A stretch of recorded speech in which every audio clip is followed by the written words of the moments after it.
गीर्वाणैः अर्त्यमानः दशमुखनिधनं कोसलेषु ऋष्यशृङ्गे पुत्र्याम् इष्टिम् इष्ट्वा ददुषि दशरथश्मावृते पायसाघ्र्यम् दशरथश्मावृते पायसाघ्र्यम् तद् भुक्त्या तद् पुरन्द्रेषु अपि तिसृषु समं जातगर्भासु जातः रामः त्वं लक्ष्मणेन स्वयम् अथ भरतेन अपि शत्रुघ्ननाम्ना गीर्वाणैरर्प्यमानो दशमुखनिधनं कोसलेषु ऋष्यशृङ्गे पुत्र्याम् इष्टि इष्ट्वा ददुषि दशरथश्मावृते पायसाघ्र्यम् तद्भुक्त्या तत्पुरन्द्रीषु अपि तिसृषु समं जातगर्भासु जातो रामस्त्वं लक्ष्मणेन स्वयमद भरतेनापि शत्रुघ्ननाम्ना कोदण्डी कौशिकस्य क्रतुवरमविदुम् लक्ष्मणेन अनुयातः लक्ष्मणेनानुयातो यादः अबूः तादवाद याधो भूतादवाद मुनिकथितम् अनुद्वन्द्वशान्ताद्वगेतः मुनिकथितमनुद्वन्द्वशान्ताद्वगेत नॄणां त्राणाय बाणैः मुनिवदनबलाद् ताडकां पाडयित्वा लब्ध्वा अस्माद् अस्त्रजालम् मुनिवनमगमो देवसिद्धाश्रमाख्यम्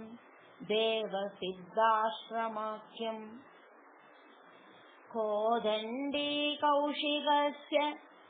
क्रतुवरमविदुम् लक्ष्मणेनानुयातो याधो भूतादवाद मुनिकथितमनुद्वन्द्वशान्ताद्वगेतः नॄणां त्राणाय बाणै मुनिवदनबलात् ताडकां पाडयित्वा लब्ध्वास्मादस्त्रजालम् मुनिवनमगमो देवसिद्धाश्रमाख्यम् मारीजम् द्रावयित्वा मगशिरसि शरैः अन्यरक्षांसि निघ्नन् कल्यां कुर्वन् अहल्यां पदरजसा प्राप्य वैदेहगेहम् बिन्दान् चान्द्रचूडम् धनुः अवनिसुताम् इन्दिराम् एव लब्ध्वा राज्यम् प्रादिष्टदाः त्वम् त्रिभिः अपि च समम् भ्रातृवीरैः स भारैः मारीजम् द्रावयित्वा मगशिरसि शरै अन्यरक्षांसि निघ्नन् कल्यां कुर्वन्नहल्यां पदिपदरजसा प्राप्य वैदेहगेहम् बिन्दानश्चान्द्रचूडम् जनु अवनिसुताम् इन्दिरामेव लब्ध्वा राज्यं प्रादिष्टधात्वं त्रिभि अभिजसमं भ्रातृवीरै सधारै आरुन्दाने रुषान्ते भृगुकुलतिलगे संक्रमय्य स्वतेजो यादः अस्य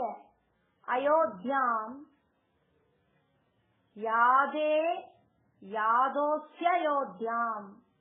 सुगमिह निवसन् कान्दया कान्दमूर्ते शत्रुघ्नेन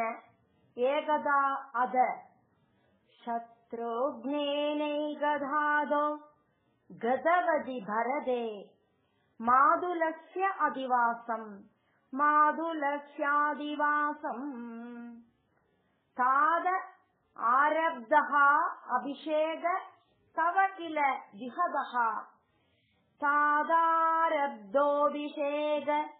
तव किल विहद केगयाधीशपुत्र्या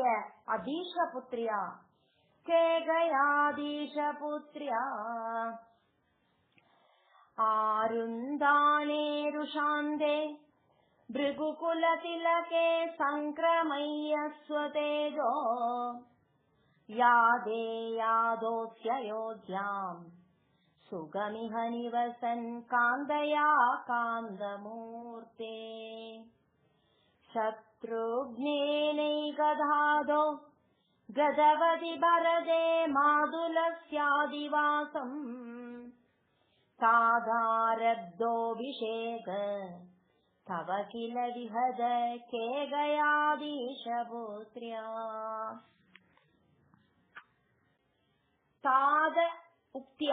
तादोक्त्या यादु कामः वनम् अनुजवधू संयुधः शाबदारः तादोक्त्यायादु कामो वनमनुजवधू संयुधश्चाबदार पौरान् आरुध्य मार्गे गुहनिलयगतः त्वं जडा क्षीरधारी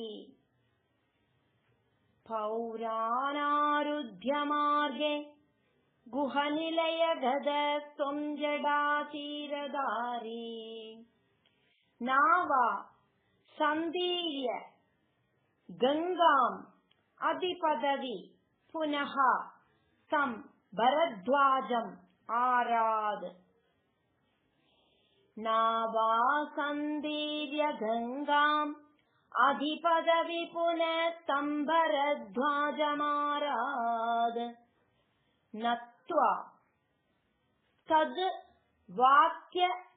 हेदोः अधिसुगम् अवसः चित्रकूटे गिरीन्द्रे नत्वा तद्वाक्य हेदो अधिसुगमवस चित्रकूटे गिरीन्द्रे तादोक्त्यायादु कामो वनमनुजवधू संयुधश्चाबदार पौराणारुध्य मार्गे गुहनिलयगत त्वं जडा क्षीरधारी नावा सन्दीर्य गंगामधिपदवि पुनः तं भरद्वाजमाराध नत्वा तद्वाक्य हेदो अधिसुगमवस चित्रकूटे गिरीन्द्रे श्रुत्वा पुत्रार्तिगिन्नं गलु भरतमुखाद स्वर्गयादं स्वतादं तत्तः दत्वाम्बु तस्मै निददिद भरते पादुकां मेदिनीं च अत्रिं नत्वा अद नत्वाद गत्वा वनम् अतिविपुलं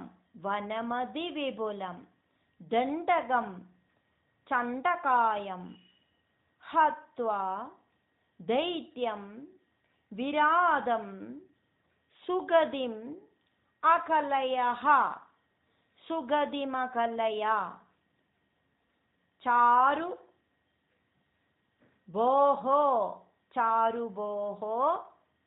शारभङ्गीम् श्रुत्वा पुत्रार्तिगिन्नं गलु भरतमुगात् स्वर्गयादं स्वतातं तप्तो दत्त्वाम्बुतस्मै निददिध भरते पादुकामेदिनीं च अत्रिं नत्वाद गत्वा वनमतिविपुलं दण्डकं चण्डकायं हत्वा दैत्यं विराधं सुगतिमकलया चारुभोशारभङ्गीम्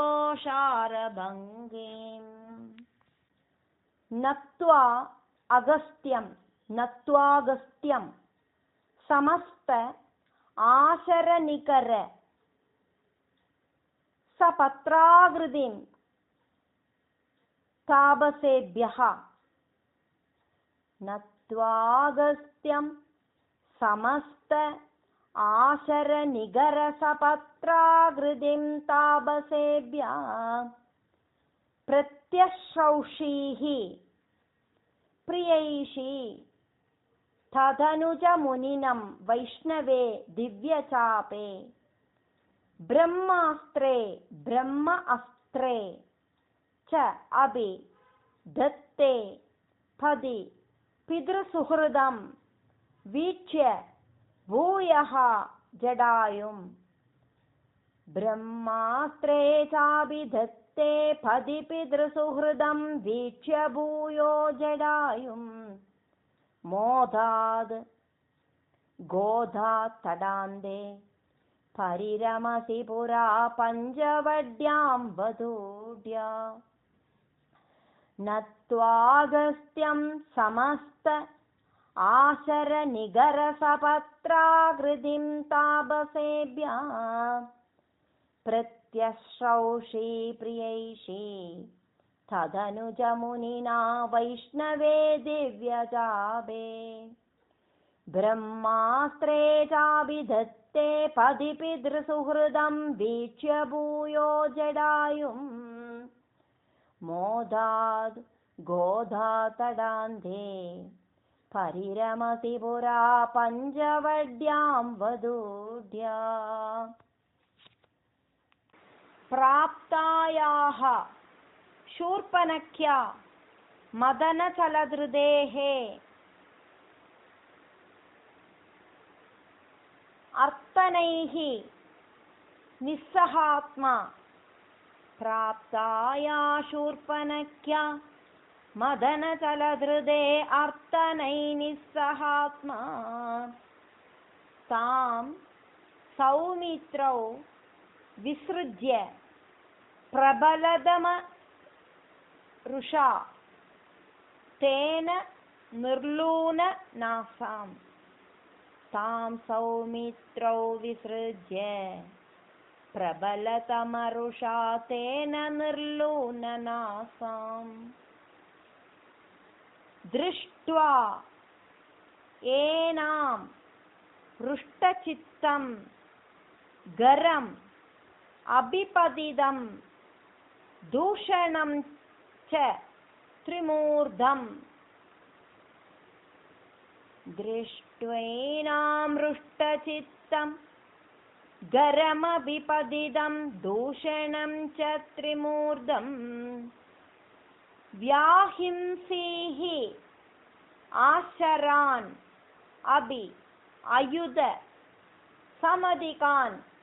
तक्षणाद् अक्षतोष्मा व्याहिंसी आशरान् अभि अयुधसमधिकान् तत्क्षणात् अक्षदोष्मा प्राप्ताया शूर्पणख्या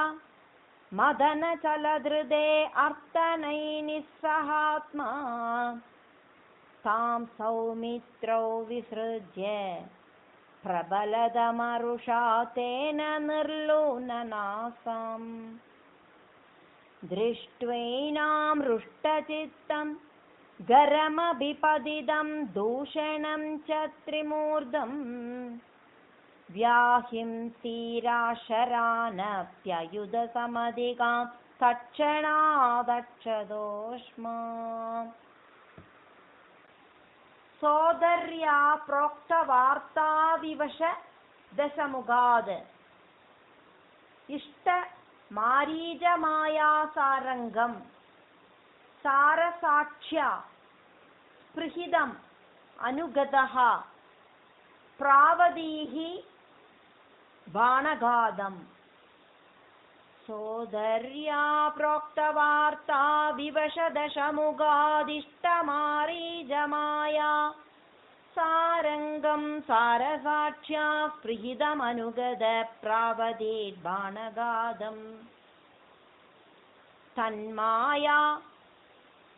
तन्माया क्रन्द निर्यापित भवद् अनुजां रावणः ताम् अहार्षीद तन्मायाक्रन्द निर्यापित भवदनुजां रावणस्तामहार्षेद तेन आर्तः अपि तेनार्तोऽपि त्वमन्तः किमपि मुदम् अदाह किमपि मुदमदा तद् वद उपायलाभात् तद्वदोपायलाभात् सोदर्या प्रोक्तवार्ता विवशदशमुगादिष्टमारीजमाया सारङ्गं सारसाक्ष्या स्पृहिदमनुगद प्रावदीबाणगादम् तन्मायाक्रन्दनिर्यापित भवदनुजां रावणस्तामहार्षीद तेनार्तोऽपि त्वमन्तः किमपि मुदमदा तद्वदोपायलाभात्